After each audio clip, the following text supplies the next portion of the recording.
मागील कित्येक वर्षांपासून निस्वार्थ भावनेने जनतेची सेवा करणाऱ्या गर्जना जनक्रांती संघटनेनं आपला 11वा वर्धापन दिन पारडी नवीन पोलीस स्टेशन समोरील सेवायोग या विशेष मुलांच्या शाळेत साजरा केला।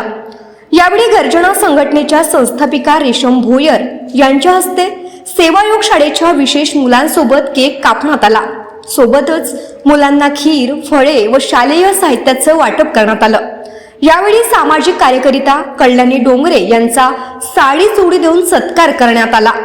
यावेळी मुख्याध्यापिका अर्चना श्रावणे, वरिष्ठ अध्यापिका नलिनी गावंडे आदींची प्रमुख उपस्थिती होती।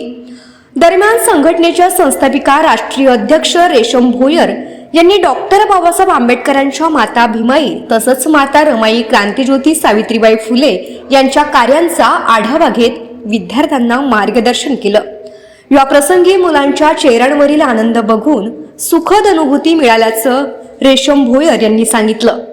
या कार्यक्रमाच्या यशस्वीतेसाठी संघटनेच्या पौर्णिमा मोटघरे, मीनाक्षी धडाडे, मेघा सोमकुंवर, कांचन देशभ्रतार, कल्याणी डोंगरे, मीना उके, भगवान पटेल, सुदामा चव्हाण आदींची विशेष उपस्थिती होती। कॅमेरामॅन सचिनसह सनी भोंगाडे, शंखनाथ, न्यूज नागपूर।